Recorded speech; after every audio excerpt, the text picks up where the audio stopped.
Paleontology bingo is back. Today we're going to be reviewing on Americano once again, and from what I've seen, this is definitely warrant for a bunch of a bunch of summaries. Anyways, enjoy. When we think of prehistoric times, we think of the dinosaurs. And also Duncoloscius, Titanicth, and Arthropleura, any of these overmentioned creatures. But there was a whole world of creatures exploring the planet before them, and honestly, to say some of them were freaky feels like a real understatement. Americana just continuously falls into a paleontology mainstream syndrome of just calling these animals freaky and all that.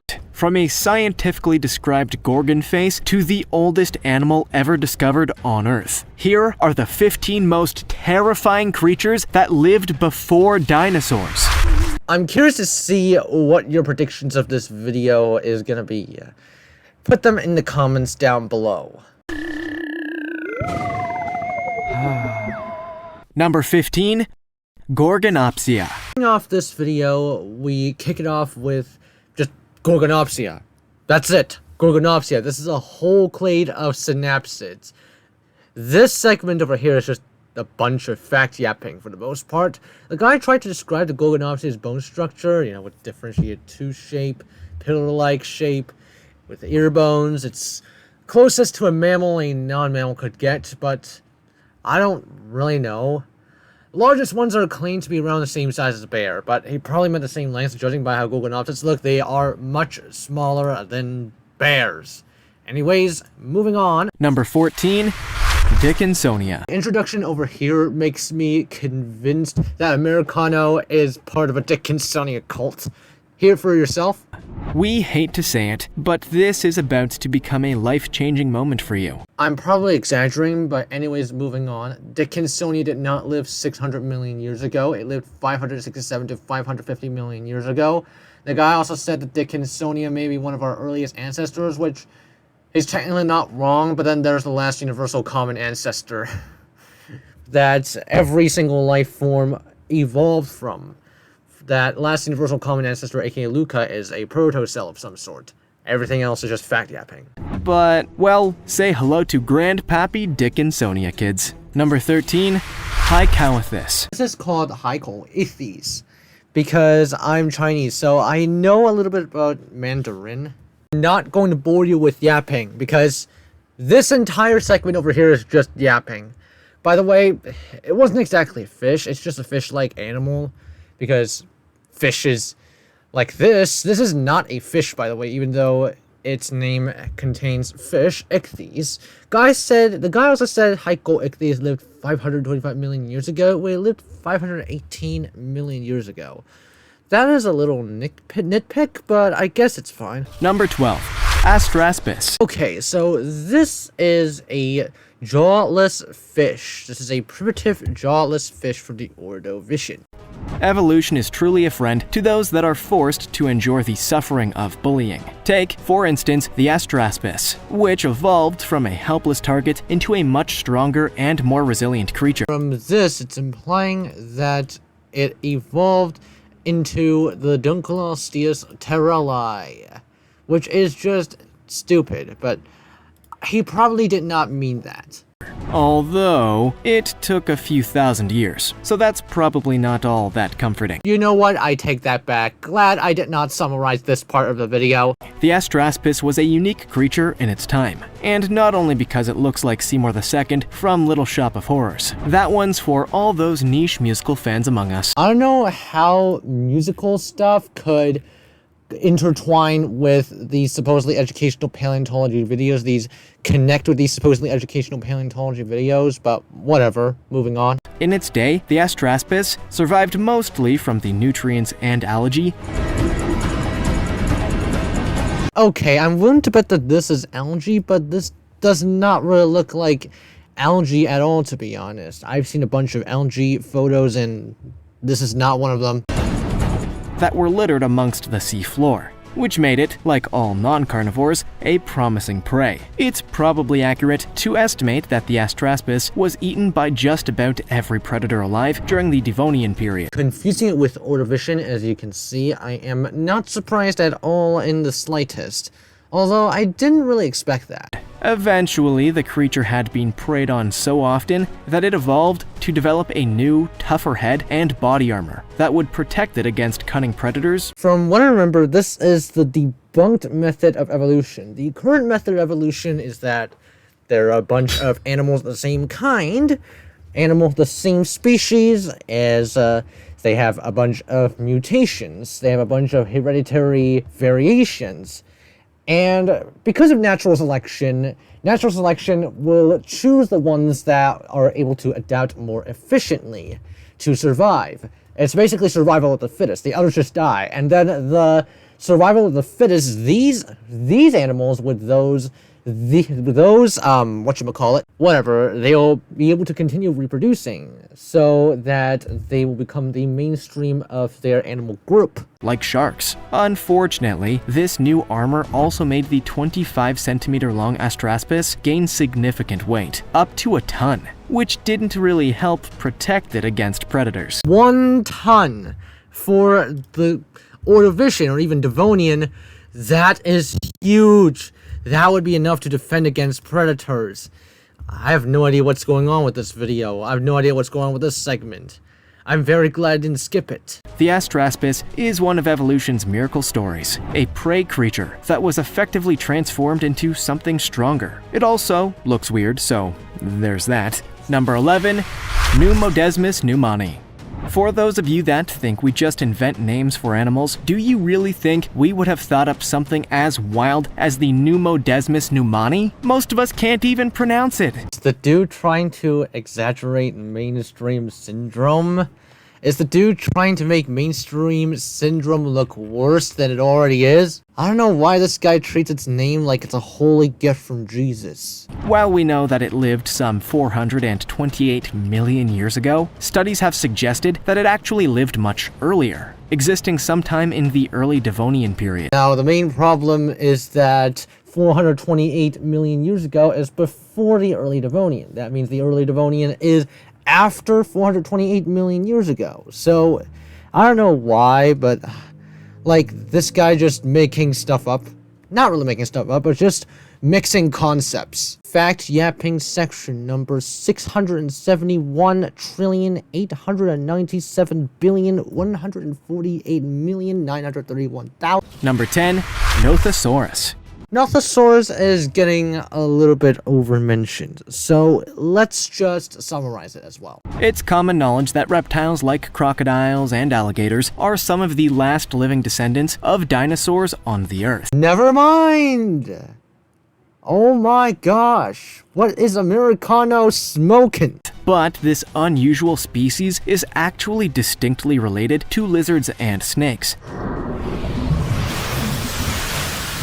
which means they too could be considered descendants of dinosaurs.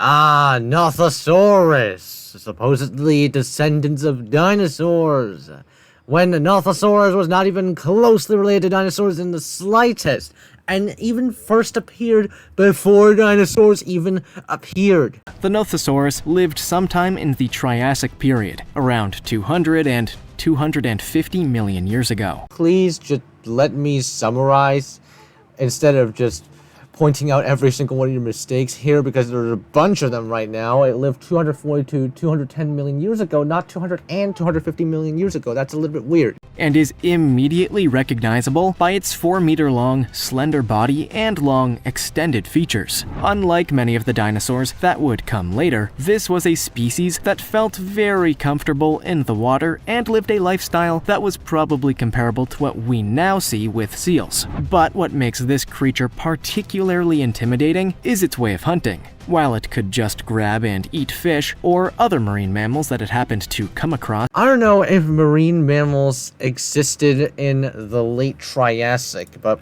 whatever. Let's just let it slide for now. It's probably a wrong statement anyway. Finally, we get back to the fact yapping.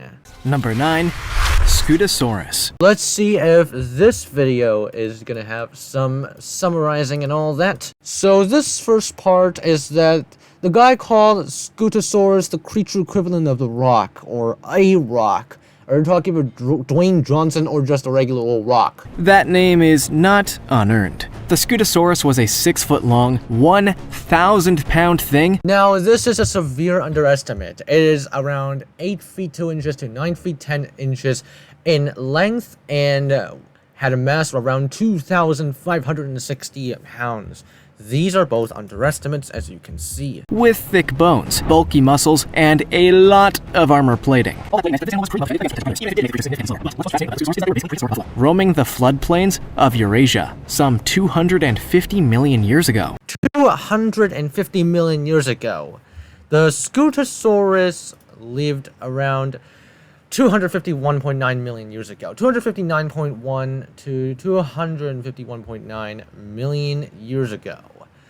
And it went extinct during the Great Dying. If it lived 250 million years ago, then it would have survived all the way over the Great Dying. Just as cows and buffalo travel in packs today, the Scutosaurus did back then. That is not a pack. That is called a herd. The Scutosaurus was a herbivorous creature, but it's definitely a scary one. Implying that herbivores aren't scary. Just take a look at ceratopsians, ankylosaurs, hadrosaurs, sauropods, or even modern-day animals like rhinos and elephants. While humans were obviously not around at the time, this animal would likely behave in the same way an elephant or rhino would if it felt confronted by a human. Which is to say, it'd crush you. Number 8.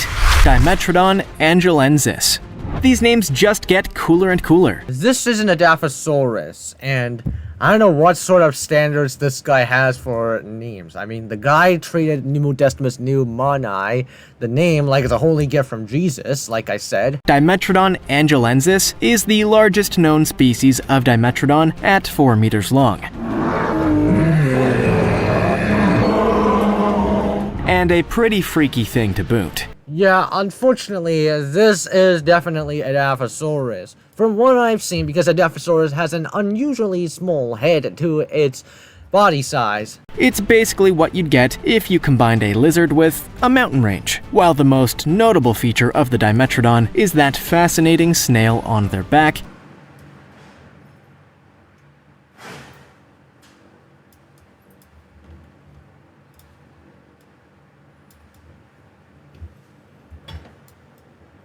experts still don't know what that was actually for. Bunch of fact yapping later. But there is something quite frightening about encountering a sinister-looking thing with a big old fan on its back. I'm not sure if calling it a fan is a good idea. Is it like that fan that you use to blow yourself with? At that point, I'd probably be jumping off whichever cliff was closest. Number 7. Jalopturus. I should have seen that coming. It's this thing once again. Let's just... This is the largest discovered monster arthropod.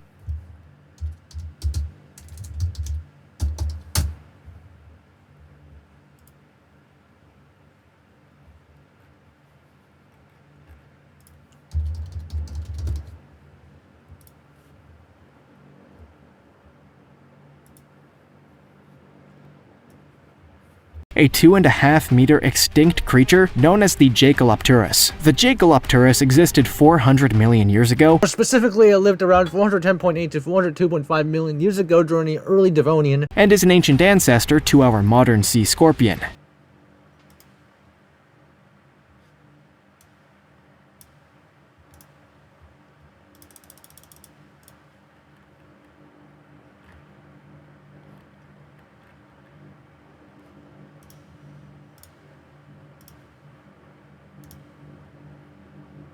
I know Wikipedia is not the best source for everything. I mean, sometimes they get estimates wrong, but this is just completely dumb.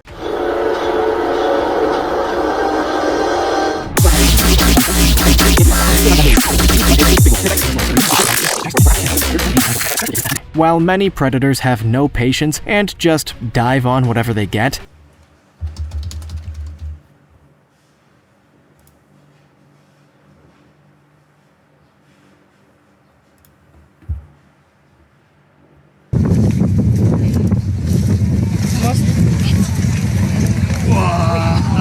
the Jalopturus waited and waited and waited. The second a bit of prey moved before it, they'd tear it to shreds and eat the remaining pieces. And that's Uncle Jake. Often we complain about the presence of animals we don't like. Spiders, snakes, or minor irritations like wasps or Hulk Hogan. But it's worth remembering that we live in a very good time. Hulk Hogan isn't in the spotlight anymore. I don't know what else to expect from this particular segment because this is stupidly overmentioned so much that I just can't even use words. I have to use actual actions to prove this guy wrong. Number 6.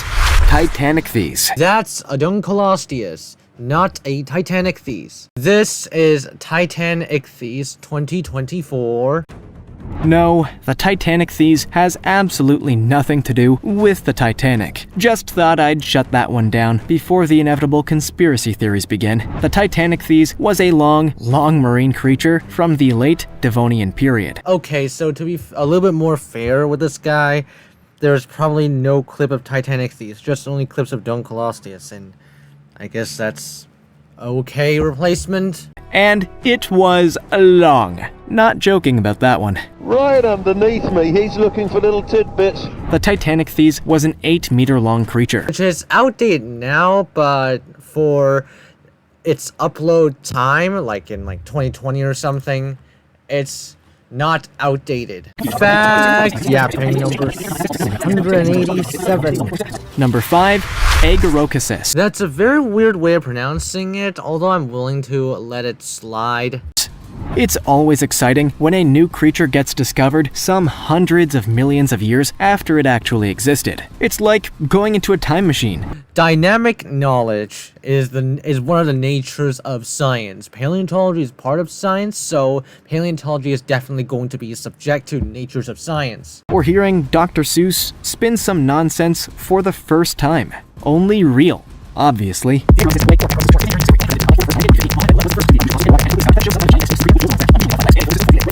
He found that this find was apparently one of the biggest arthropods that ever lived. Arthropods, not anthropods. Oh my goodness, please just stop. Measuring a whopping 7 feet in length.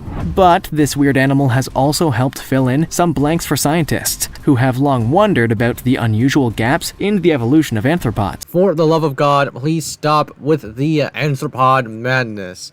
Guys, arthropods, not anthropods. Oh my gosh. But mostly, it's just a very, very weird creature. And it's far too big. I would argue that any giant creature is too big. But the Gorgonopsia is definitely too big. While we don't know a whole lot about this mysterious animal, we know that Dr. Seuss definitely did not invent it. It's not funny enough to be one of his. Number 4. Cognius.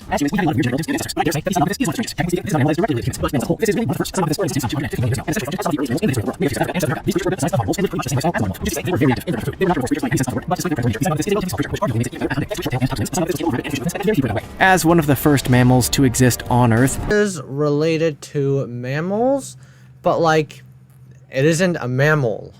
It is not even mammaliform. much of the animal kingdom as we know it came from the Cynognathus, which is really incredible as a fact all of its own. But to think such an accomplished creature is related to me as I sit on my couch eating ice cream, I'm kind of ashamed and hungry. How about stuff like Helicoprion and Titanicth, for example? Number 3, Plura. Sure, its real name is Plura, but we'll just call him Arthur. The guy is literally the mainstream syndrome, the epitome of mainstream syndrome, the literal definition of it. Anyways, in a nutshell, this is just fact yapping montage number 21,932. This guy also just gave horrific treatment to the Plura, judging by the intro itself. What is going on? The guy also just called arthropods once again. Number 2, Stemmonus. Another weird way of pronouncing a creature that I could give an excuse to let it slide, because at least it tried to pronounce something according to whatever the Stemmonus spelling is. At the very least, this guy is trying to pronounce Stemmonus correctly. and there's a bunch of fact yapping with some slightly incorrect stuff here and there. For example, over 255 million years ago, which you're technically not wrong, but it lived around 267 million years ago. But in actuality, the animal only looked terrifying. Apparently, the creature itself behaved more like a cow, albeit a 13-foot-long, 500-pound cow. You mean cattle, because cows are female cattle. And ironically, that makes it even more dangerous, and even more terrifying, by your standard at least. This herbivorous animal would really pose no threat to humans or general wildlife whatsoever. But it's definitely not the kind of animal you want to bump into on a dark night. For that reason, we're pretty glad that these creatures aren't around anymore. Or really, we're just happy that we have modern cows to take their place. They're much less scary, unless you anger them, of course. Number 1, Helicoprion. Let's see if I can just summarize, or do I have to go through the entire thing? You're probably thinking this was a flying creature, right? Not quite. While you're on the right track to equate Helicoprion and helicopter, it's not quite that simple. Really bad introduction over here. Just not very good at all. There's only one similarity between the creature and the aircraft, and it's not the flying part. Actually, the Helicoprion is a pretty freaky marine creature. Using Jurassic World game footage, I guess I should have seen that coming. It wasn't until 1899 when Russian geologist Alexander Petrovich Karpinski suggested that they could be the teeth of a shark-like fish that the idea even gained traction. Implying that it's discovered in the 18th century. What? The current model came into fruition in 2009. According to Karpinski, the Helicoprion would have worn the swirly tooth on its nose. And finally, to top it all off, it's some history yapping. Anyways, at least every single creature over here lived before dinosaurs existed. And that's pretty much it. There's a bunch of ridiculous statements. For example, anyway, like the Nothosaurus over here, it's just stupid. And yeah, that's pretty much it for this video. Let's check a look at the results. There we go, it's just once. One bingo, and that's it. However, 10 slots were filled. Anyway, thank you guys for watching. Hope you enjoy. I'll see you all next one.